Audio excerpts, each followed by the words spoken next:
back to Indepth with Academia. I'm Richard Price, CEO of academia.edu, and as always, I'm delighted you're joining me for another exploration of thought-provoking academic work. I've got a fascinating and yes, potentially controversial paper to discuss today. Quick reminder before we go any further, the ideas I'll share are rooted strictly in the text of this research, and my presentation isn't any kind of personal endorsement. I want to make sure we're looking at these insights neutrally and critically, okay? So today, we're taking a look at an intriguing paper by Eric Wahlberg. The piece is titled Reformation versus Counter-Reformation, Gaylib versus Reparative Therapy. Now, right off the bat, you might be thinking, wow, what a comparison, right?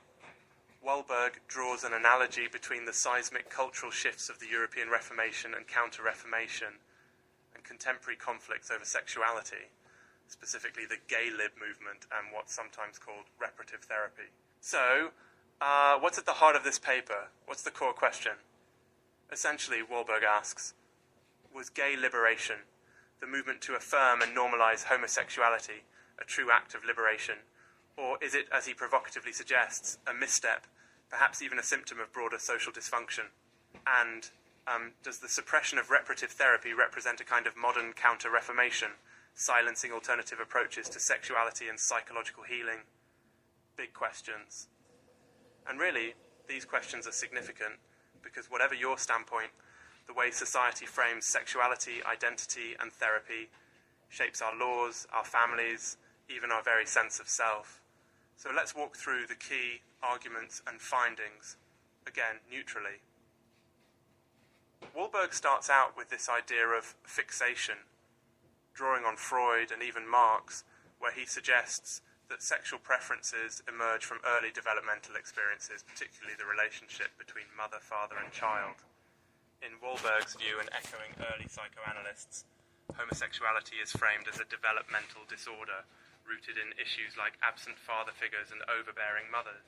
Now again, I am simply recapping. This is not my view, or necessarily the consensus view in 2024, but in the context of the paper, this forms the psychological groundwork. Wahlberg goes on to compare the Gaylib movement. That's the push for open acceptance and legal equality of LGBTQ individuals to the Reformation. Think Martin Luther, the breaking away from Catholic orthodoxy. In his analogy, reparative therapy and traditional norms become the counter-reformation, fighting to maintain the old order. It's creative, right? And maybe a little fraught. A core, tangible takeaway here is actually meta.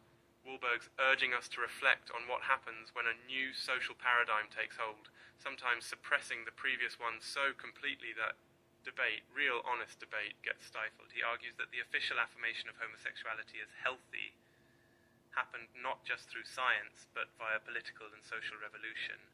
And he claims that reparative therapy, which aims to help people change their sexual orientation, was, as he sees it, prematurely delegitimized and outlawed, especially in the Western world.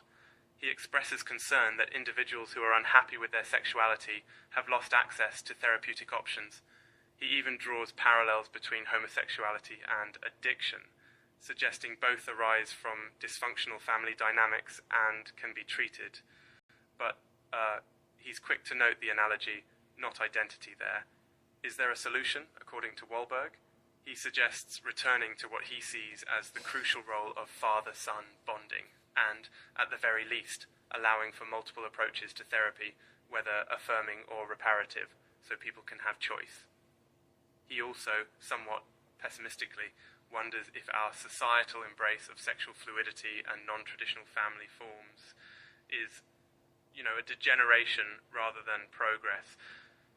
So, what does all this mean for you, the listener? I think the most immediate thing is debate over human sexuality, family structure, and social paradigms is ongoing and messy.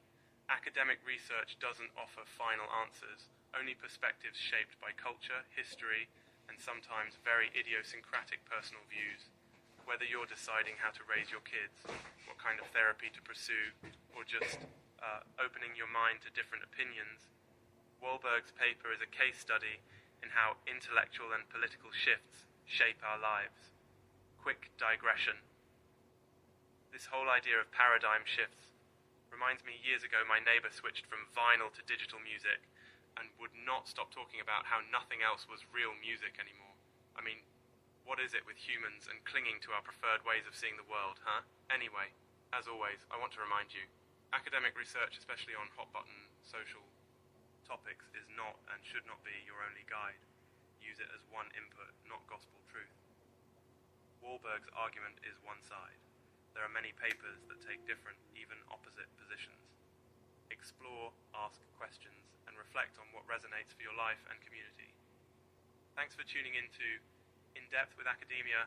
I'm Richard Price, and I look forward to unpacking more challenging, surprising, occasionally wild scholarship with you next time. Stay curious.